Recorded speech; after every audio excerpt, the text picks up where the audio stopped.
तो आज है 26 अगस्त और आज हम बात करने वाले हैं सुज़लॉन एनर्जी एलटीडी के बारे में। अगर आप लोगों को नहीं पता कि सुज़लॉन कंपनी क्या करती है, तो मैं बता दूं कि सुज़लॉन एक भारतीय मल्टीनेशनल कंपनी है जो विंड पावर सॉल्यूशंस प्रदान करती है। ये company wind turbines design, develop, manufacture और इंस्टॉल करती है। सुज़लॉन ने काफ़ी प्रोजेक्ट्स इंडिया और ग्लोबली एग्जीक्यूट किए हैं और यह विंड एनर्जी के through sustainable energy solutions promote कर रही है। कंपनी का फोकस क्लीन एनर्जी पर है, जिससे एनवायरनमेंट को प्रिजर्व किया जा सके और कार्बन इमिशंस को रिड्यूस किया जा सके। तो बात करते हैं सुज़लॉन एनर्जी के शेयरों के बारे में। अभी एक शेयर 76 रुपये का है, जिसमें आज 2.44% की गिरावट दिखाई गई है और पिछले 5 दिनों में 3.32% की गिरावट दिखाई गई है। लेकिन अगर हम एक महीने पहले के ग्राफ पर ध्यान देंगे तो हमें नजर आएगा कि इसने 24% की बढ़त देखी है। पहले यह शेयर 61 रुपये का था, लेकिन उसके बाद एक अच्छी बढ़त देखने को मिली और 80 रुपये तक गया था और अब 75 रुपये पर चल रहा है। और अगर हम एक साल की बात करें तो देख सकते हैं कि 227% की बढ़त देखने को मिली है। पहले यह सिर्फ 30 रुपये का था और बहुत जल्द इसका शेयर प्राइस 36 रुपये तक पहुंच चुका है। और सुज़लॉन एनर्जी एलटीडी अपनी एक subsidiary company Suzlon global services LTD के साथ मर्ज होने जा रही है। यह मर्जर कंपनी के रिस्ट्रक्चरिंग प्लान का हिस्सा है। यह मर्जर कंपनी के रिस्ट्रक्चरिंग प्लान का एक महत्वपूर्ण कदम है, जिससे सुज़लॉन अपने ऑपरेशंस को और ज़्यादा एफिशिएंट बना सकेगी और मार्केट में अपनी स्थिति मजबूत कर सकेगी।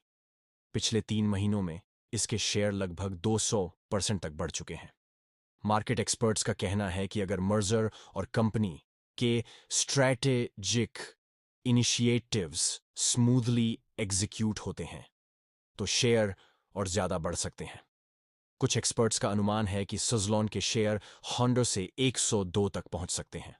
और अगर बात करें मंडार भोसाले की, जो एक वेल नोन मार्केट एनालिस्ट हैं, उन्होंने सुज़लॉन एनर्जी के शेयरों के बारे में ऑप्टिमिस्टिक आउटलुक दिया है। उन्होंने कहा है कि सुज़लॉन का स्टॉक मोमेंटम बना हुआ है और अगर कंपनी अपने मर्जर और स्ट्रैटेजिक प्लान्स को इफेक्टिवली इंप्लीमेंट करती है तो शेयर के आगे बढ़ने की पोटेंशियल है। उनका मानना है कि स्टॉक 100 के आसपास तक जा सकता है, लेकिन उन्होंने यह भी सुझाव दिया है कि निवेशकों को अपने गेन्स को सिक्योर करने के लिए स्टॉप लॉस मेंटेन करना चाहिए। यह अप्रोच उन्होंने इसीलिए रिकमेंड की है क्योंकि स्टॉक मार्केट में कभी-कभी अनएक्सपेक्टेड फ्लक्चुएशंस भी हो सकते हैं और इसलिए रिस्क मैनेजमेंट जरूरी है। सुज़लॉन एनर्जी के शेयरों के बारे में मार्केट एक्सपर्ट्स और एनालिस्ट्स का कहना है कि अगर कंपनी अपने करंट मोमेंटम को मेंटेन कर पाती है और मर्जर और स्ट्रैटेजिक इनिशिएटिव्स को सक्सेसफुली एग्जीक्यूट करती है तो स्टॉक के प्राइस में सिग्निफिकेंट इंक्रीज हो सकता है। कुछ एक्सपर्ट्स का मानना है कि स्टॉक 100 से 102 तक पहुंच सकता है, लेकिन यह भी कहा जा रहा है कि अगर सब कुछ प्लान के मुताबिक चलता है और मार्केट कंडीशंस फेवरेबल रहती हैं तो सुज़लॉन के शेयर और भी ज्यादा बढ़ सकते हैं। सुज़लॉन एनर्जी के शेयरों के पोटेंशियल के बारे में बात करते हैं। ये स्टॉक्स 202 तक जा सकते हैं, लेकिन शॉर्ट टर्म में अभी रेजिस्टेंस जोन में है। चिनाइफी के आसपास रेजिस्टेंस है और थोड़ी प्रॉफिट बुकिंग भी हो सकती है। अगर आपके पास ये स्टॉक है तो 64 का स्टॉप लॉस रखें। फ्रेश एंट्री के लिए 68, 70 के लेवल पर देख सकते हैं। कंपनी विंड एनर्जी सॉल्यूशंस में है और टर्बाइन्स लगाना का काम करती है। पावर कंपनियां अपनी क्षमता को बढ़ा रही हैं, जो सुज़लॉन के लिए फायदेमंद हो सकता है। ग्लोबल प्रेजेंस और ट्रेडिंग वॉल्यूम भी सिग्निफिकेंट है। हिस्टोरिकल हाई 460 के आसपास था और मार्केट कैपिटलाइजेशन 1,000 करोड़ से ज्यादा है।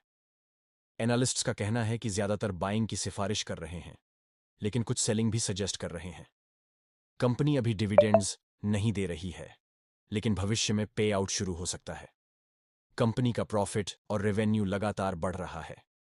पीई रेशियो हाई है, लेकिन कंपनी डेट फ्री हो रही है और इससे फाइनेंशियल हेल्थ इंप्रूव हो रही है और इंस्टीट्यूशनल होल्डिंग्स भी अच्छी है।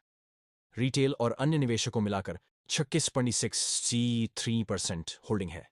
अगर स्टॉक आपके पास है तो होल्ड करें। 70 के नीचे आने पर बाइंग अपॉर्चुनिटीज देख सकते हैं। लॉन्ग टर्म में 100 तक टारगेट्स हो सकते हैं। बेचने की सलाह नहीं है। यह मेरा जनरल ओपिनियन है, इन्वेस्टमेंट एडवाइस नहीं है। अगर आपको यह एनालिसिस पसंद आया तो लाइक और सब्सक्राइब करना ना भूलें। अपना ओपिनियन कमेंट्स में जरूर शेयर करें।